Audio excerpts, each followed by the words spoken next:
we talked a lot about Clutch Sports, Rich Paul, his comments. Colin Cowherd completely ethered them. But LeBron James never stops running his mouth. I mean, he's dedicated his podcast to, it's called Mind the Game, but it's really just mind games, brainwashing, pushing out narratives. The La Media machine continues to work overtime to convince NBA fans that somehow, a shit sandwich is supposed to taste good. LeBron James is out here trying to tell us that today's game, we're supposed to appreciate it so much more.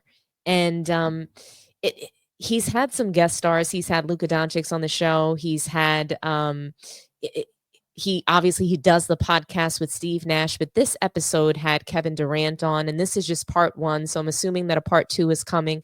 And oh my gosh, guys, there were so many different little nuggets and different things throughout this episode that I saw that some of these things didn't sit right with my ass personally. I don't know about you guys. I don't know if you've seen this already earlier in the day when it dropped, but LeBron James just continues to be insufferable. He will make every single moment about him. He has to qualify himself somehow as being greater than, or needing to relate to anything that the topic of discussion is about.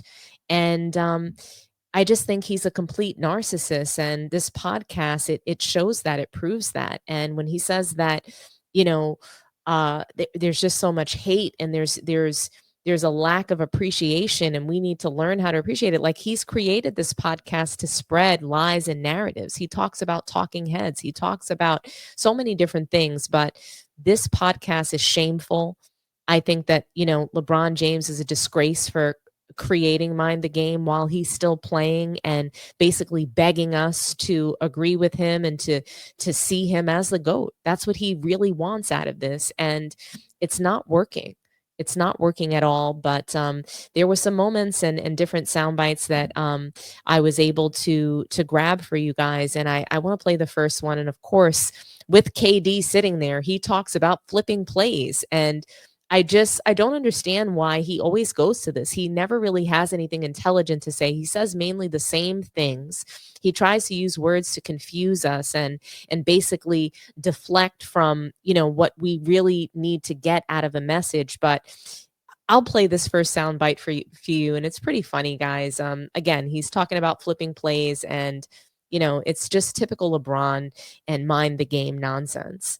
My thing. I think it's funny you say that. That was one of the conversations we had previously about coming to the sideline, and a coach is afraid to flip the play because he know that certain guys can't run it on the opposite side. Right. And I attest to that. Like, that's and you can get in practice too. Like, we can run the same play over and over and over. And if the coach say, okay, let's run it from the left side, we've been running from the right side, guys be like, three dudes are lost. Three guys like, what are we doing? Then the main cheers. Oh, absolutely. Appreciate you. And then it's like, that's the best player. And that was short. I mean, that's just the beginning, guys. So this is the start of LeBron asserting himself as being the smartest person at the table. So Kevin Durant is sitting there.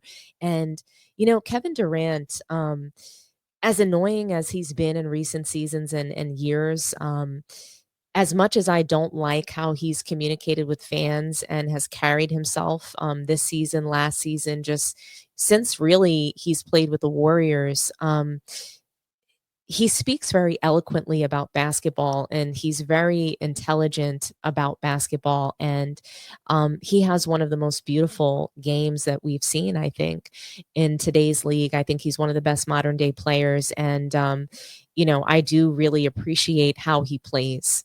And you can fit Kevin Durant into any team that plays really great basketball. He's a great cog in any wheel. And he's just one of the best superstars that I've seen play in the last 20 years or so. And it's just, it's so off-putting that LeBron James feels the need to assert himself this way and say, hey, like, I'm smart too. And, I'm smarter than most NBA players because, they can't follow the coach's direction. The coach is actually scared. I'm the real coach on the floor. And, I'm just better than everybody. And he needs to let everybody know that. Steve Nash needs to know that. Kevin Durant needs to know that very early on in the episode. And I thought it was really funny because there's just so many different things that we can pick apart in this particular episode, but there were a couple of things that really stood out to me, and it was when they start talking about the mid-range shot. And obviously LeBron James, he didn't take a lot of mid-range jumpers throughout really most of his career until he began to get older, and it's still a very ugly, disgusting shot that he throws up. I really can't stand his mid-range shooting still to this day. He just has really poor shooting form. And although he's knocking down more shots later in his career, he's also increased his volume of shots. So, hopefully that percentage would get better when you have the ball that much in your hands and you're shooting that much. But he talks about the mid-range game. They talk about, shooting it, how that's evolved. And I want you guys to listen to it because it gets a little bit shady. Kevin Durant begins to drop some shade about shot selection and what needs to happen at the end of games. And, LeBron James lets us know that first 14, 15 years of his career, he didn't have to shoot the mid-range like that. He didn't really need to do it, he said. And I mean, when you have an open lane, when you have carte blanche and, a license basically to bum rush the lane, you get to just grab the ball, run full head of steam down the court, run over defenders and bum rush that lane. Why would you shoot a mid-range shot? And if you can't shoot, if you have bad shooting form, why would you be shooting mid-range shots? So, it's just interesting how, LeBron James sits here and tells us that he didn't need to shoot them because there was no defense for the last 10, 15 years or so in this league.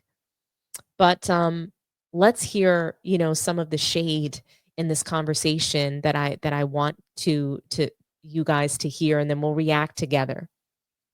Exactly. The court is spaced now by the role players. Exactly. What do you think they're trying to take away? Threes and layups. So the Threes and star layups. has to be able to make mid-range shots, or else the team's not going to be able to score in a playoff situation. They have to be able to loosen the defense takes with there. So I think the analytics community would agree with that too. Yeah, it's really just we don't want players X, Y, and Z taking coming a bunch down, of mid-range. because the mid-range, I believe, is if you can't find a good shot, we should look for the good shots early, the threes. Mm-hmm.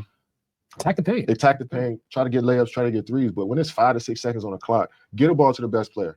And if he shoot a mid-range at that point, then he shoot a mid-range. But we're not going to waste the clock trying to look for a 3, 2 seconds on the clock, and we giving it to no disrespect, Dorian Finney-Smith with 2 seconds on the clock to make a 3. That's not what we or Royce O'Neal. Yeah. That's not.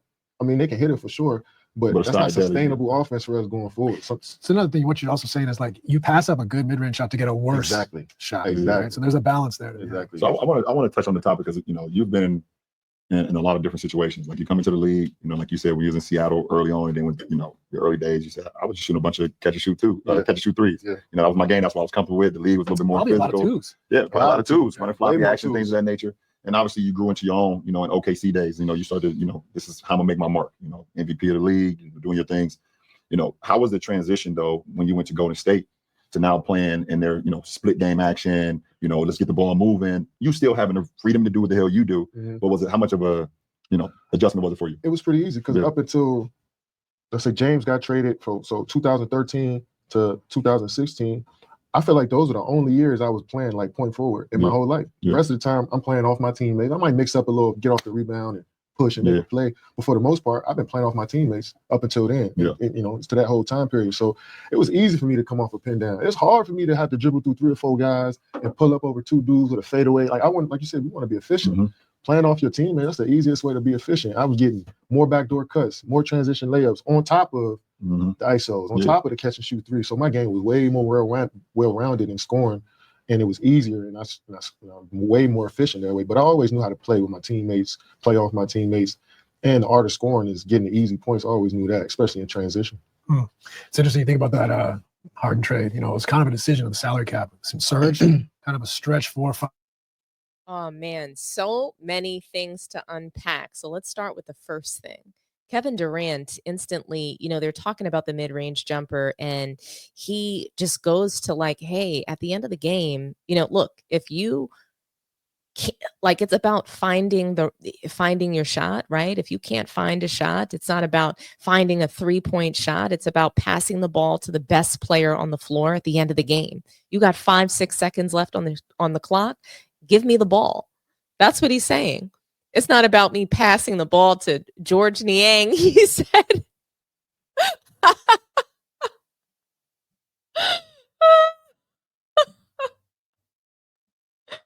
Oh my gosh, he just completely like cooked LeBron right there. LeBron is he's visibly uncomfortable. I'm watching this video and he's uncomfortable as KD is saying this. KD's basically cooking him in front of his face on the whole, and there was kind of really no reason for him to bring this up, but he just subtly throws this in there, this shade, because obviously he knows about the narrative that LeBron can't hit the final shot. He can't make it. He's scared to take it. When he does take it, it's a brick. Either he's saying he's not the best player on the floor. LeBron James is the best player on the floor that can't take the final shot and can't do anything with the ball in the final 5-6 seconds of the game. LeBron is notorious and infamously quoted as saying, I always make the right play. I always make the right play. I'm not gonna regret passing to Kyle Korver to brick a shot and completely miss it. I don't regret passing it to the nobody on my team to take the final shot. Instead of me driving it for the N1, I'm going to pass the ball to George Hill, who can't get the job done, and I'm going to blame it on him. Durant saying, give me the goddamn ball. Give it to me. I'll figure it out. That's what he's saying. Kevin Durant is literally sitting there in front of Steve Nash. He's pointing to him like, yeah, no disrespect. I ain't giving the ball to you, champ. I'm good. I'm the champ. I ain't giving the ball to you to take the final shot. And I'm definitely, look, I know LeBron can't do it. He's going to pass it to the nobody on the floor. It was just funny to me that he's sitting there just straight sneak dissing him and Steve Nash right in their face.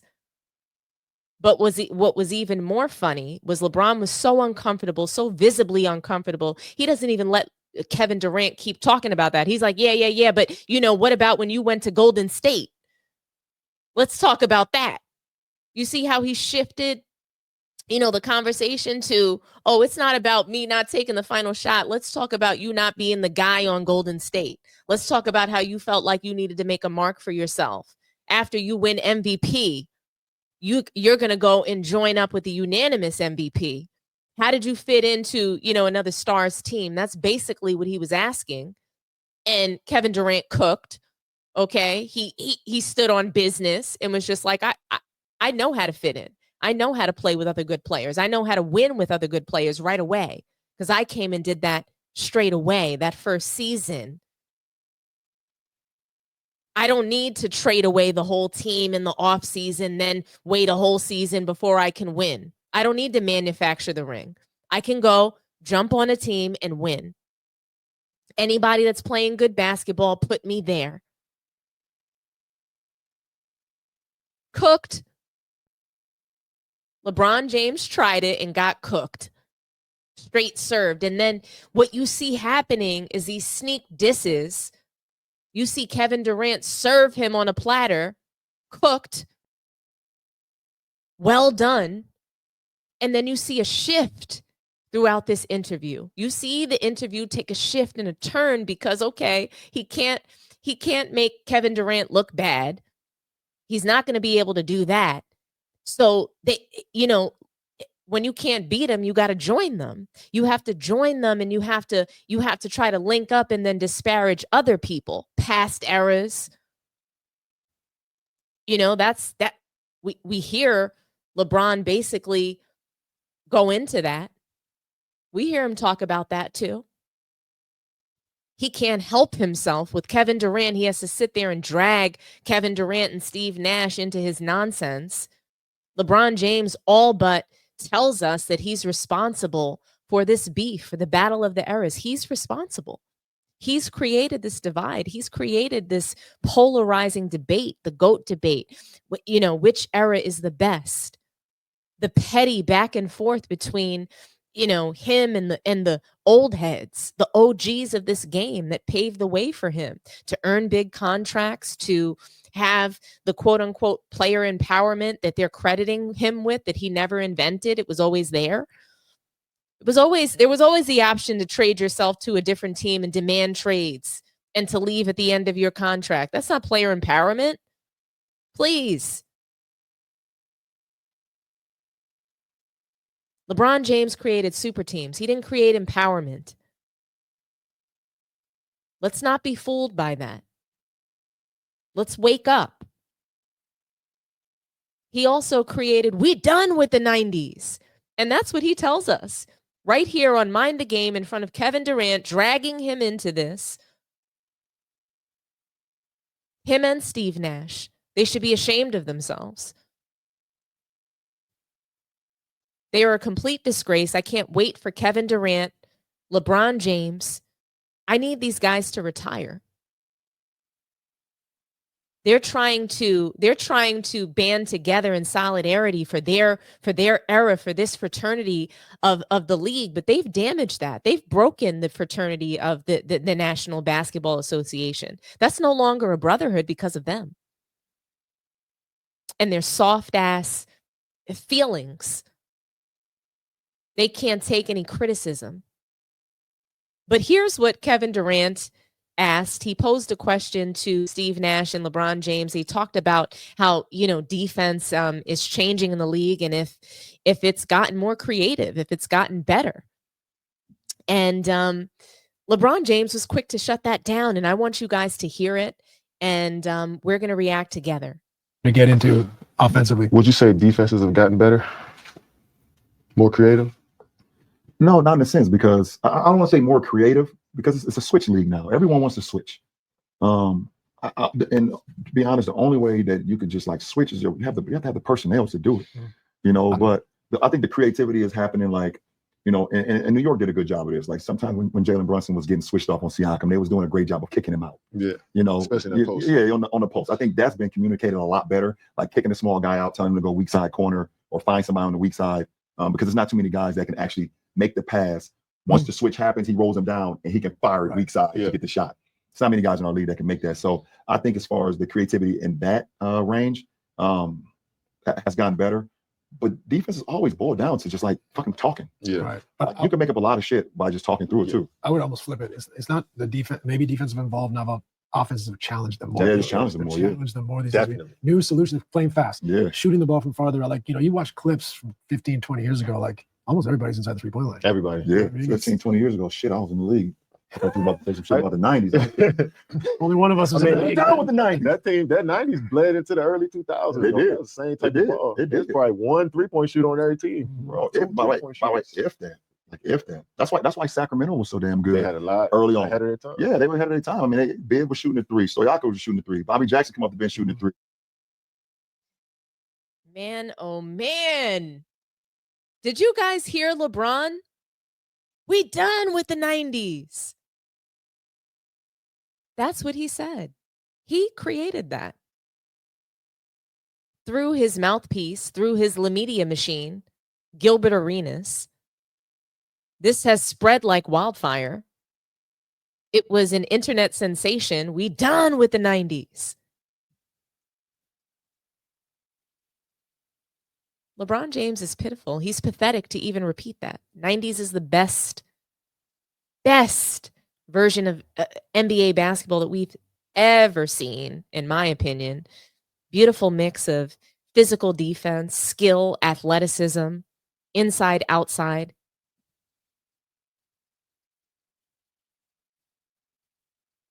LeBron James is just, he's a narcissist. He's a complete disgrace.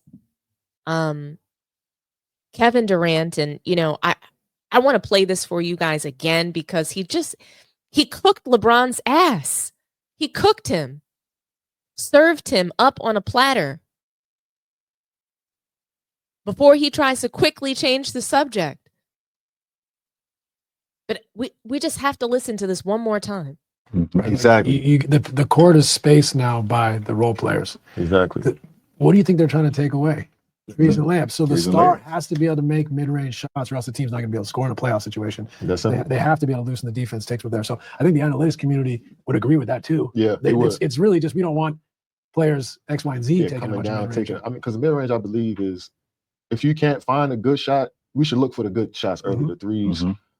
Attack the paint. Attack the paint, try to get layups, try to get threes. But when it's 5 to 6 seconds on the clock, get a ball to the best player. And if he shoot a mid-range at that point, then he shoot a mid-range. But we're not going to waste the clock trying to look for a 3, 2 seconds on the clock, and we giving it to no disrespect, Dorian Finney-Smith with 2 seconds on the clock to make a 3. That's not what we or Royce O'Neal. Yeah. That's not. I mean, they can hit it for sure, but that's not sustainable offense for us going forward. So another thing, what you're also saying is like you pass up a good mid-range shot to get a worse shot. Exactly. Right? So there's a balance there. Exactly. So I want to touch on. That's not a sustainable offense for us going forward. LeBron James was doing that in the finals. Did you hear Kevin Durant? He's basically like, yo, you're the star player.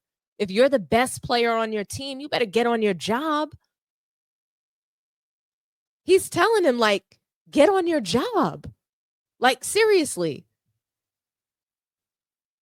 If you're the best player on the team, you better get on your job. Straight like that. That's really what it is. He said that a couple times. Kevin Durant was funny. He's like, that's really what it is. You know? It just felt very, he cooked him, okay? He straight cooked him. Kevin Durant told LeBron, like, look, if you're the best player, you better get on your job. Get on your job. Got me on my job. Nah, it ain't never gonna work like that over here. You know what I'm saying? I was trying not to leave this message, but you have left me no choice. Be mad, I can have a spat, we can have whatever. Then after that, you better get on your job. That's really that's all it is. Be mad, I can have a spat, we can have whatever. Then after that, you better get on your job. That's really that's all it is. Got me on my job. Nah, it ain't never gonna work like that over here. You know what I'm saying? I was trying not to leave this message, but you have left me no choice. Be mad, I can have a spat, we can have whatever. Then after that, you better get on your job. That's really that's all it is. Be mad, I can have a spat, we can have whatever. Then after that, you better get on your job. That's really that's all it is. Be mad, I can have a spat, we can have whatever. Then after that, you better get on your job. That's really that's all it is. That's really all it is. You could be mad at it, LeBron, but Kevin Durant said it. You need to be the guy at the end of the game taking that shot. Get on your job. You want to be the guy, you got to be ready for those moments. That's just really what it is. Kevin Durant was like, you're not going to have me on my job. It ain't never going down like that. Oh, man. That was just so funny. LeBron really thought that he was going to have Kevin Durant come on that show and he was somehow going to embarrass him. Or he was somehow going to, get him to call him the GOAT. I can't wait to see part 2 because is Kevin Durant going to sell out? Is he going to give in and call LeBron James the GOAT? I'm waiting for it. I'm waiting for when LeBron James is going to assert himself that way. I mean, I'm curious to know what you guys thought was the best part of the Kevin Durant episode, this first part.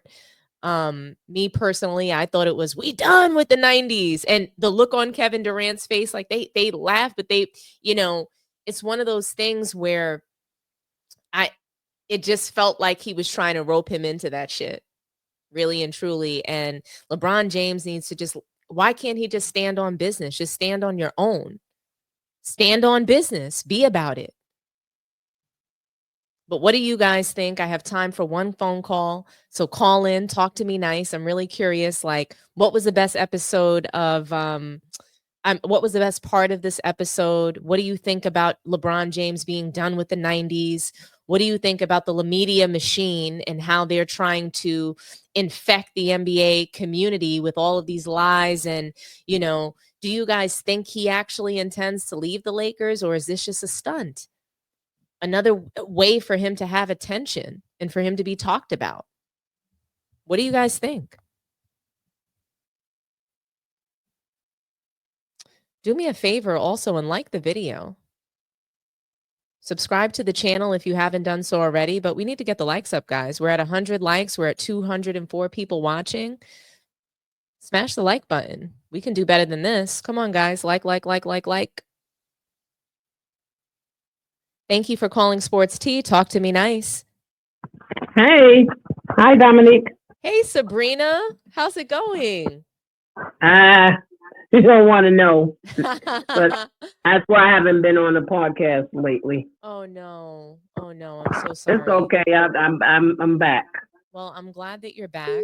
If it makes you feel any better, I've been working really, really hard in my day job, and I've been absent for a few days, but I'm back, and it's a new month, you know, new content, ready to rock and roll, and I'm just curious, like, what do you think about the Mind the Game podcast and Kevin Durant's feature?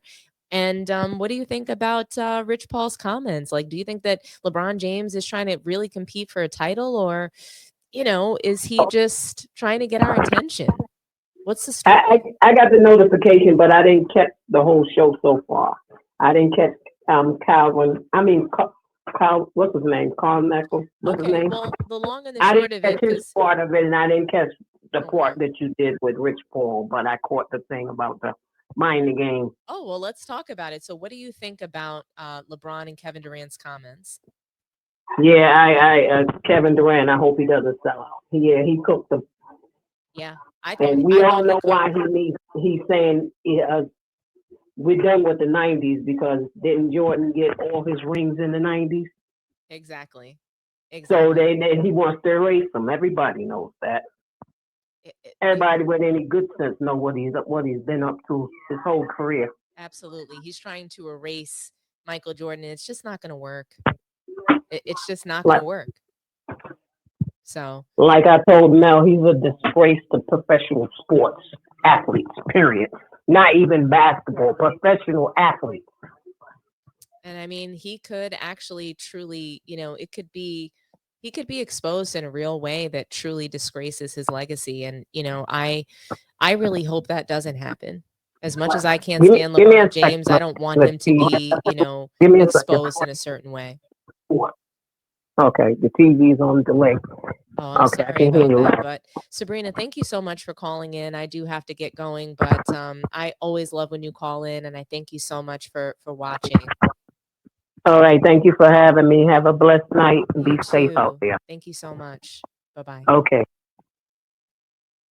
All right, guys, we have come to the end, but I do want to shout out the super chats that came through. Salute to you, Woofio, for the $2 super chat. No player been ahead of his time in LeBron's generation. LeBron has had such an easy time trying to, run through the league and with no dominance. He's played in one of the easiest, softest eras and couldn't even dominate and get multiple scoring titles.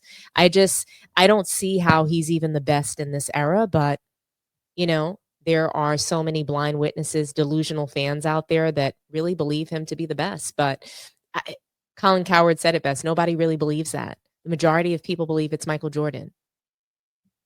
It is what it is. But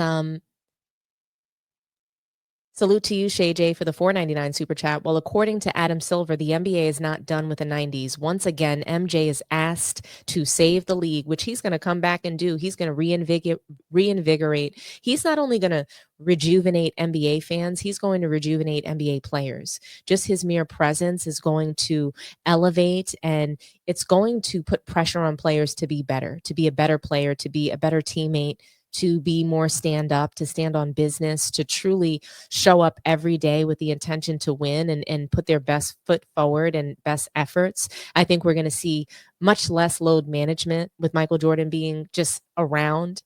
And I'm here for it. And I cannot wait. So cheers to everybody who joined the live tonight. You know, I really appreciate you all being here and joining me. So don't forget, like the video. Let's see where we're at with the likes. We're at, let's see. Last time I checked, we were at 100. Let's see, did we do any better? We're only at 120, guys, with about 180 watching. I need you guys to smash the like button for me. It's free to like. And it, you know, it helps the videos stay in the algorithm, and it helps the videos get suggested to, you know, to other people, and it helps grow the sports tea community. So if you can do me a favor, like the video, subscribe to the channel if you haven't done so already, share the video out to your friends, your family, your social media networks. And guys, you know, like I said, like, just do me that favor, do me that solid favor and like the video for me, okay? And get on your job, okay? Be mad, I can have a spat, we can have whatever. Then after that, you better get on your job. That's really that's all it is. That's all it is.